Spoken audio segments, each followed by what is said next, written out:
L'EPRUS, c'est l'établissement de préparation et de réponse aux urgences sanitaires. 2000 professionnels de santé volontaires, mobilisables par le ministère de la Santé, disposant de matériel médical et d'un stock de médicaments, mobilisables en cas de crise sanitaire. Contre Ebola, l'EPRUS était en première ligne. Retour sur un an de lutte contre l'épidémie. C'est le virus le plus dangereux au monde. 5 lettres qui sèment panique et mort. Ebola. Mai 2014, l'EPRUS envoie des épidémiologistes pour évaluer la situation et aider les autorités guinéennes.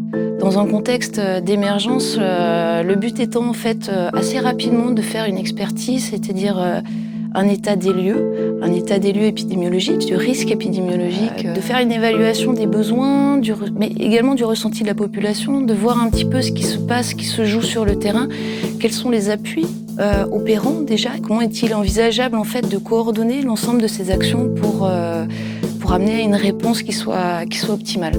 Des infirmiers, des médecins, tous volontaires. Ils sont réservistes et donc volontaires pour partir. Le docteur Savio part dans quelques jours pour la Guinée-Conakry. Croix-Rouge française et les Prusses ont ouvert il y a une semaine un centre de traitement. Depuis la France, l'établissement pharmaceutique envoie du matériel médical et des médicaments pour soigner les malades. Des réservistes sont mobilisés, formés et envoyés en Guinée pour soigner les malades et former les personnels locaux. Cette mission a été pour moi avant tout un challenge. Nous avions réussi à, d'une part, traiter, rassurer les populations, organiser les prises en charge et démystifier cette crainte que nous avions avant notre départ de ce virus diabolique dénommé Ebola. Pour limiter la propagation du virus, l'EPRUS envoie des réservistes pour réaliser des contrôles sanitaires dans les aéroports, en Guinée et au Mali. La prise de température est obligatoire. Éviter toute contagion pendant la compétition. Des tests de température seront effectués. Des médecins français bénévoles sont venus renforcer le dispositif. En France, l'EPRUS équipe les hôpitaux en matériel et forme des réservistes pour transporter et prendre en charge d'éventuelles personnes contaminées. Ce qui est excessivement important, mais pour tout professionnel de santé, c'est de savoir se former tout au long de sa carrière.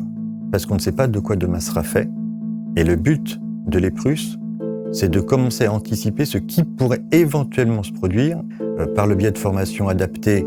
Les personnels de la réserve sanitaire aux risques futurs et émergents me semble être absolument nécessaire au vu du contexte actuel.